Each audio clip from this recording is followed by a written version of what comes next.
Bismillahirrahmanirrahim guys. Kita sekarang berada di hari Ahad. Ini kita sedang triple date ceritanya, yaitu keluarga anak, keluarga Ustadz Gifar, dari keluarga Bang Amril, dan ini adalah kedua anak Bang Amril, Haidar kakaknya dan adiknya Hudzaifah. Sekarang kita kenalan dulu dengan yang di samping saya. Silakan Tat. Ya, assalamualaikum. Nama anak atau saya? Terserah. Nama saya Muhammad Istighfari Robbani dari Garut. Alhamdulillah bisa kenal dengan Ustadz Des. Saya panggilnya Ustadz Des ya. Jangan lupa like, comment, and subscribe channel ini supaya lebih maju. Oke. Kegiatan keseharian gimana? Jadi kalau orang sebelum saya menjawab ya Ustadz ya. Gimana? Kalau orang yang dititipi harta, Oke. maka tanggung jawab yang paling besar bagi orang tersebut mungkin adalah bersedekah. Betul. Dan orang itu akan merasa tenang kalau dia udah bersedekah. Karena yang dititipinya adalah harta.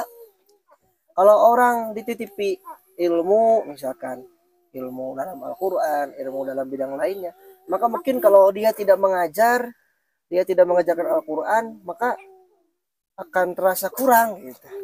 Maka sekarang karena kita ini dititipi ilmu, Allah berikan kita sebuah hafalan, misalkan bisa ngaji, itu luar biasa kenikmatan gitu, yang menurut saya itu sama nikmatnya dengan diberikan harta gitu. Ya, jadi ya kita jadinya ngajar gitu. Jadi antum mondok dulu. Ya, dulu mondok. Di mana?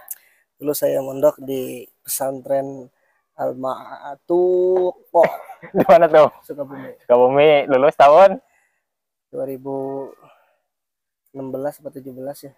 2016. Kalau nggak 16 17 lah. Selesai hafalan Al-Quran di situ.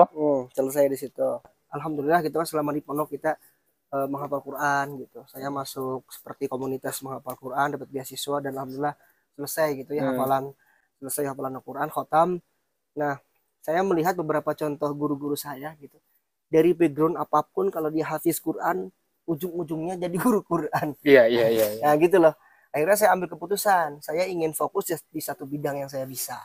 Nah, kebetulan yang saya senangi, saya hobi, saya senang bahagia, saya enjoy itu ya di seputar hafalan, murojaah, tahsin, tahfidz.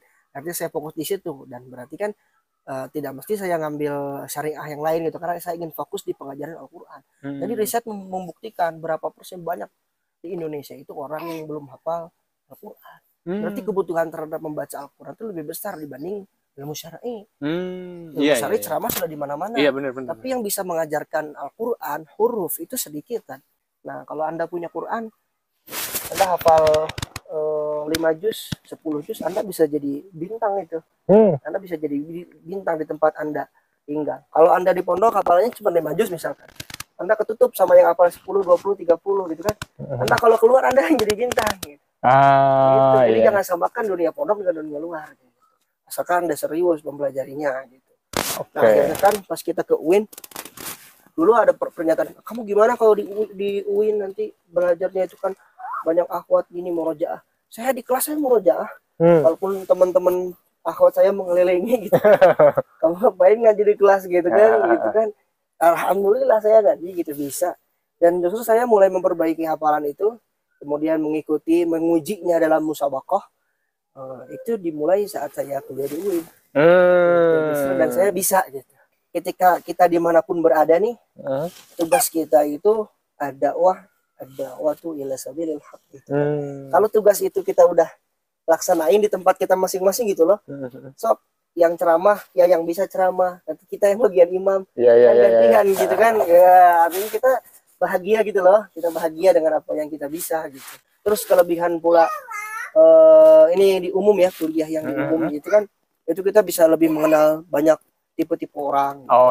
Dengan manhaj yang berbeda, dengan katakanlah ormas yang berbeda, itu kan menjadi sebuah pengetahuan supaya kita bisa saling bertukar pikiran. Jadi konsep dakwah bil hikmah, ud'u ila sabili rabbika bil hikmah, itu jalan hikmahnya. Kita gaul sama mereka, kita mau santun, sopan, kemudian wal mau'izatil hasanah, saling memberikan nasihat yang baik, bertukar pikiran, tidak langsung ke jadilhum billati ahsan. Kan bajunya kita jadilhum, saya tidak sesuai, Anda tidak sesuai, di mana tempat enggak, kita kan bisa bergaul dulu, saling kenal dulu. Dan kalau dilihat kan, alhamdulillah saya tinggal di perumahan gitu, di perumahan tersebut mungkin sampai 100 ada yang belajar ngaji sama kita. Itu baru satu perumahan. Iya. Dan mereka bilang selama ini kita mencari guru tahsin, guru tahfidz gitu. Lalu kemana nih kita nih para hafal Quran gitu loh? Iya. Kemana kita gitu? Kemana kita selama ini gitu? Nah, setelah antum lulus pondok nih, terus udah beres hafalan, terus itu langkah-langkah untuk mau ikut musabaqah itu gimana ceritanya? Ya, begini nih. Satu, kalau ada yang mengaku di sini hafal Quran, terus sudah hafal sekian juz, maka tugasnya kan murojaah. Sedangkan untuk mengetahui murojaah kita ini lancar atau tidak, hafalan ini terjaga atau tidak, salah satu wadahnya, ajangnya adalah dengan bermusabaqah. Oke. Nah, jadi salah satu tujuan ikut musabaqah itu untuk mengetes kemampuan diri. Kemampuan kita, karena kalau sorangan mah ngerasa lancar we. Dan maaf tadi ya, ini pengalaman pribadi gimana? Saya dulu sebelum musabaqah tanya, mau ditanya teh. Mau dites gak hafalan? Lagi fokus murojaah. Ini perasaan pribadi ya ini. Lagi fokus murojaah, hafalan tuh lancar tadi. Gitu. Padahal hafalan saya itu udah lancar, terus saya berusaha menutupinya gitu. Padahal saya berusaha menutupinya gitu kan. Sedangkan di musabaqah kita dididik untuk dicari kesalahannya, diuji mentalnya. Dan sekarang misalkan mau dites, mau diapa ya, kalau salah masalah we. Gitu kan, kalau bener we gitu, nggak usah malu, kita udah hafal 30 juz tapi kita salah-salah nggak usah malu gitu kan, tinggal benerin. Hari ini nggak lancar, besok bisa nggak lancar. Kali ini nggak lancar, besok bisa nggak lancar Anda. Kalau masalah Quran mah nggak ada yang paten, nggak ada hak paten yang sudah punya ijazah mumtaz nih saya udah lulus, nggak bisa kayak gitu, bukan itu gitu. Bagaimana kita terus menerus menjaga Al-Quran, salah satunya dengan musabaqah. Oke. Kalau ada teman-teman nih yang sekarang udah hafal Quran, udah mutkin, terus mau ikut musabaqah tuh langkahnya tuh gimana? Tips-tipsnya tuh. Yang pertama, kalau event-event musabaqah itu kan banyak kan. Ada event-event dilaksanakan oleh lembaga atau instansi tertentu. Nah, itu biasanya kita harus pintar-pintar cari info dari yang biasanya undangannya masuk ke instansi lagi, ke lembaga atau dari teman-teman gitu kan. Tapi kalau di Indonesia ini ada dari Kemenag, ini nasional gitu. Kemenag bekerja sama dengan LPTQ itu mengadakan musabaqah tahunan di Indonesia gitu kan. Namanya musabaqah tilawatil Quran. Itu cabangnya banyak, mulai dari tahfidz, tilawah, murattal, kemudian tafsir, kemudian ada juga kaligrafi, khat, pokoknya semua yang berkaitan dengan Quran dan makalah Quran. Itu semua diwadahi oleh pemerintah Indonesia gitu. Dan penghargaan pemerintah untuk program ini juga tidak kecil lah. Dia betul-betul, pemerintah juga punya program untuk tetap membumikan Al-Quran di Indonesia, menjadikan Al-Quran sebagai syiar gitu. Ya seperti itu. Jadi ada gitu kan seperti itu. Nah, untuk langkah-langkahnya, kalau misalkan ingin buat ikut MTQ nih, Anda bisa hubungi KUA terdekat. Gitu? Ke KUA dulu, kecamatan cari yang bagian LPTQ yang ngurus perwakilan peserta.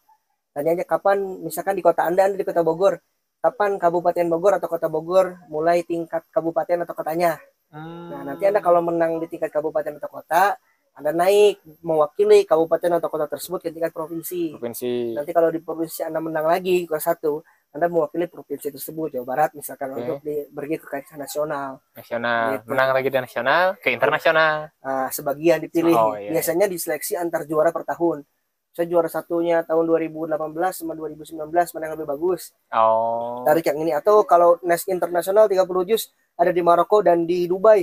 Satu dikirim ke Maroko, satu dikirim ke Dubai. Gitu. Cuman kalau mau go internasional ya harus juara nasional dulu, juara satu gitu yang lebih kuatnya.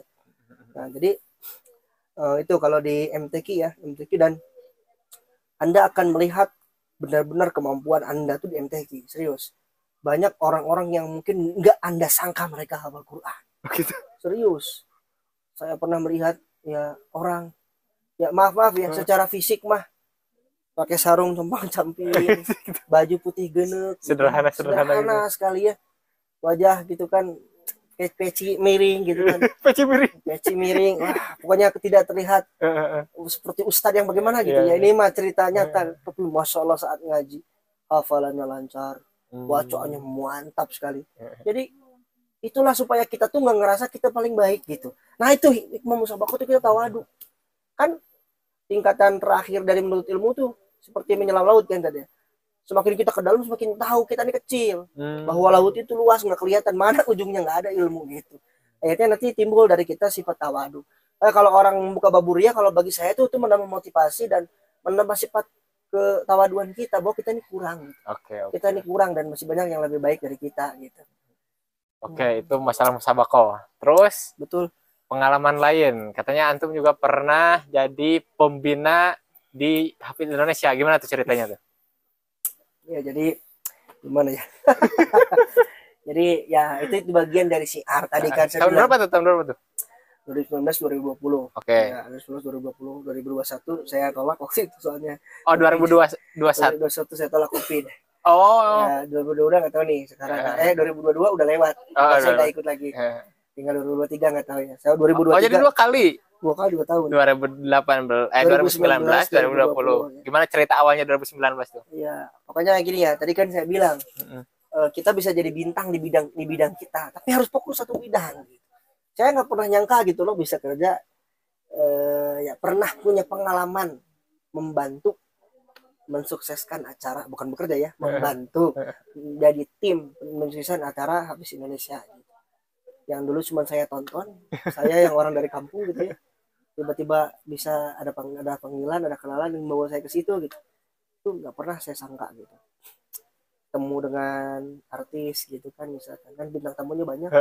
Saya jadi waktu 2019 pertama masuk kan posisinya jadi ustadz pembimbing mentor anak-anak. Jadi malamnya tuh latihan di hotel sama kita, latihan ngajinya, belajar wakofnya, di tesnya, tajwidnya, nadanya gitu.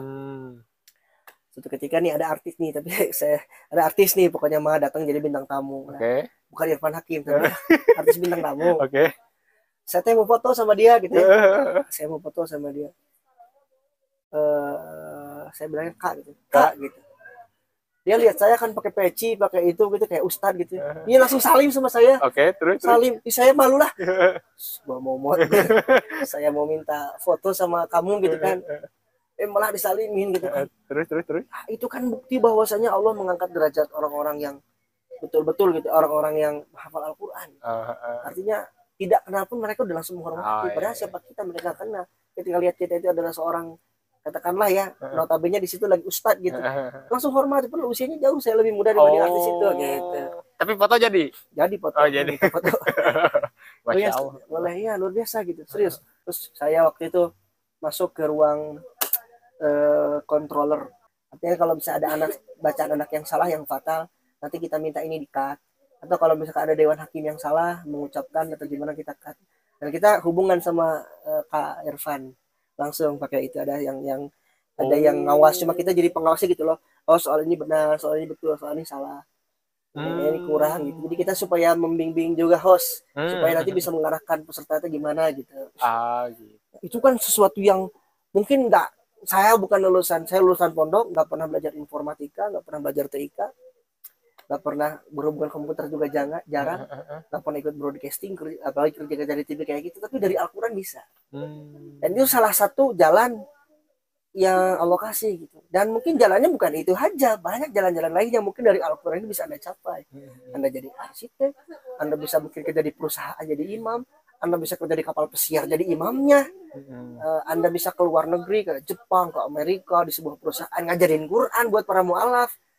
Bahkan teman saya itu ada yang, kalau kita mah imam tarawih itu biasanya dari Masjid Anu ke Masjid Anu, dekat satu kota. Teman saya ada yang jadi imamnya itu di Jerman, di KBIH. Jerman. Ya, kedutaan besar Indonesia di Jerman. Wah. Besoknya di Belanda. Balik ke Jerman. Aduh. Iya. Terus ke Spanyol apa kemana gitu. Imamnya di antar KBRI bukan KBIH. Gitu, KBRI ya. KBRI. Kedutaan gitu. Besar Republik Indonesia. Ya, kedutaan besar KBRI ya. Luar biasa itu, Dad. Luar biasa. Dan beliau tidak sama sekali lulusan Timur Tengah gitu. Dia hafiz Quran gitu. Tapi itulah gitu kan. Jadi kalau Quran itu, pertanyaannya yakin nggak bahwa Quran ini bisa membuat kita sukses dunia akhirat? Kalau Anda yakin, geluti bener-bener. Hafalin bener-bener, yang punya hafal lancarin. Tahsin tahfidnya benahi, berani mengajarkannya, berani belajar lagi gitu. Ya kayak maaf tadi ya, kayak yang sudah pembelajar. Ini pembelajar aja nih, pembelajar Quran. Saya pernah bertemu gitu dengan seorang hafid juga 30 juz. Makhraj A di mana? Hamzah A. Dari dada. Itu 30 juz yang sudah juara. Ya. Tidak tahu makhraj A di mana. Gitu. Harusnya kan di tenggorokan bawah gitu kan. A. Artinya itu jadi kayak ilmu tajwid itu, Al-Quran itu besar loh. Tapi kenapa orang memandangnya kecil? Kenapa orang menganggap remeh ilmu tajwid? Padahal itu sebuah ilmu yang besar gitu. Dan mungkin salah satu alasannya yang bisa kita berikan karena memang setan ini membuat Al-Quran ini menjadi seperti biasa aja. Gitu. Dia yang melakukan hilah. Jadi supaya jadi Quran itu biasa aja. Gitu. Jadi ustaz tuh buat apa sih, jadi habis buat apa sih, jadi imam buat apa sih? Sehingga kita yang udah belajar ini nggak mau ngembangin. Apa yang kita pikirin kita nggak bisa ngembangin gitu. Dan, ya, ini dari pengalaman sekarang saya masuk mengajarkan tahsin di Badan SAR Nasional di Jawa Barat, Basarnas, yang kantor pusat Jawa Barat. Arahan dari Pak Ketua Umum, namanya Pak Jumaril. Jadi luar biasa kita bisa masuk gitu. Terjun ke masyarakat ya. Ke Basarnas gitu. Dan di antara murid-murid yang belajar itu ada dan Ramil, ada kepala Kapolsek, ada mantan pilot penerbang. Ya banyak gitu. Ada pensiunan dari sosiologi gitu. Ya banyak gitu kan. Jadi artinya dan orang-orang yang agnia, katakanlah agnia yang mereka berdagang berbisnis yang ingin menyediakan waktu untuk belajar sangat butuh. Sedangkan orang-orang yang biasa di luar itu, orang-orang yang ustadz-ustadz yang udah di luar itu, yang misalkan basicnya penceramah, basicnya dai, basicnya hanya berceramah, banyak dari mereka juga kalau untuk mengajar Quran menyerahkan kepada yang hafid. Iya. Yang bacaannya bagus, yang hafid, yang pernah belajar Al-Quran gitu. Kita ceramah kadang sama AIU nggak bisa. Iya. Ya, bisa bilang tadi kan punya bagiannya masing-masing gitu. Loh kalau kita masuk, katakan kita jadi LC sekalipun dari manapun kita, belum tentu bisa ceramah. belum tentu bisa ceramah gitu kan. Emang itu skill yang perlu dilatih gitu. Dan dengan bermasyarakat itu tadi saya bilang kan, kita sekolah di UIN di mana, bermasyarakat itu kita bisa melatih pengalaman, betul-betul kita melatih pengalaman gitu. Oke. Itulah pemirsa pengalaman beliau di Musabako, terus mentor anak-anak hafid Indonesia. Terakhirlah motivasi penghafal Al-Quran.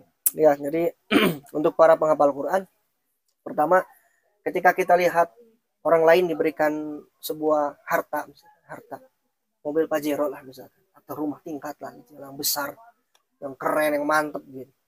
Orang kan masih menjaganya. Jangan gitu punya HP bagus, HP baru dilap. Ya kan? HP baru makan dirapi-rapi. Itu dapat nikmat dunia kita jaga. Ini Al-Quran, sadarilah bahwa itu adalah nikmat yang besar. Nah, jadi kalau kita sudah sadar bahwa Al-Quran ini adalah nikmat yang besar, karunia yang besar, saat kita melihat orang diberikan harta, kita diberikan Al-Quran, kita merasa kita diberikan sesuatu yang sama-sama besar. Itu. Jadi kita tuh udah dikasih karunia yang besar. Jadi ghinal hakiki, kalau orang pernah ada statement kayak gini, bekerjalah dengan rajin sehingga Anda bisa belanja tanpa melihat harga. Ya, terus. Kalau bagi saya, ya kalau itu kalau dikasih harta gitu ya. Tapi kenapa kita nggak bikin statement juga? Gimana? Hafalkanlah Al-Quran, murajah Al-Quran sampai mungkin, sampai kita bisa merujah tanpa melihat mushaf. Nah, gitu. Itu kan lancar gitu tanpa melihat mushaf. Ini kenikmatan. Kalau bagi yang dikasih harta, belanja tanpa nikmat. Kita merujah tanpa melihat mushaf, itu kenikmatan. Gitu. Kadang-kadang buat menghafal Quran mungkin Anda semua juga tahu, kalau nggak lancar tuh pasti nggak pede. Gitu. Nggak pede, nggak ini. Nah, itu berarti kan lancar. Dan bagi yang belum lancar jangan putus asa. Hari ini tidak lancar, besok bisa lancar. Kalaupun besok baru setengah, tambah lagi setengah besok, tambah lagi setengah besok. Anda dengan orang yang lancar sekarang dalam waktu 1 bulan bisa 1 bulan bisa Anda susul kalau Anda sungguh-sungguh. Dan yang lancar kalau 1 bulan tidak merojah bisa tidak lancar. Bisa tukeran tempatnya. Jadi nggak ada. Masya Allah ya, saya ketemu dengan juara-juara nasional yang tawadu gitu. Masya Allah ya. Dan mereka juga berkata begitu. Dalam Quran tuh nggak ada saya juara nasional, kamu juara kabupaten, gitu kan? Saya dan Anda, kamu bisa mengalahkan saya gitu. Karena ada juga faktor hoki lah kalau disebut lagi. Oh gitu. Kalau di depan lagi dapat soal yang bisa, Iya, iya, lagi iya. salah. Lagi imam kan baca sabihis. Salah masalah weh. Iya, Gitu. iya. Baca sabihis ke salah gitu kan. Baca surat atin ilal ladzina amanu wa amilus solihati wa tawassaw bil haqq wa tawassaw bisob. Kan bisa lari gitu loh Iya, itu. iya, iya. Ya itu karena semua berkaitan dengan hati gitu kan. Semua berkaitan dengan hati, artinya kita jaga hati. Kalau sudah punya Quran, jaga apa namanya? Anggaplah Quran ini adalah pemberian yang luar biasa, nikmat yang besar dari Allah, sehingga harus kita syukuri. Ketika kita mensyukuri, maka Allah akan tambah lancar, tambah mantep. Kalau udah lancar, udah mantep, tambah berkahnya. Gitu. Jadi ada barokah. Jadi kalau misalkan orang, oh saya udah menghafal Quran tapi saya nggak dapat apa-apa, ya Anda sebesar apa pengorbanannya, seyakin apa Anda gitu, seyakin apa gitu Anda terhadap Quran itu bisa membawa keberkahan dalam hidup kita gitu loh. Ya jadi seperti itu ya, nih mohon maaf kalau ada terlalu salah bahasa menyampaikan, cuma ini kan isi hati. Isi hati. Kalau isi hati terkadang kalau yang digoreskan dengan hati, terkadang ada yang mencoreng hati lagi gitu. Nah itu mohon dimaafkan karena keluar dari hati. Semata-mata semuanya kan kita pengen jadi manusia yang terbaik di sisi Allah ya. Jadi tetaplah kita harus saling menghargai gitu kan. Kita sama-sama muslim dimanapun kita berada. Kita junjung tinggi nilai-nilai kebaikan, nilai-nilai apa namanya Islam. Mudah-mudahan kita semua diridhoi oleh Allah Subhanahu wa taala. Amin ya. Itulah teman-teman, di sela-sela liburan kami bikin podcast, dan itu di depan kamera tuh ada istri kami, istri Ana ada di sana, istri Ustadz Gifar ada di sana sedang menunggu kami untuk melanjutkan main wahana. Katanya mau itu belum naik flying fox. Nah, nanti kita naik flying fox gitu ya. Nah, doakan kami sampai tujuan dengan selamat dan terima kasih. Wassalamualaikum.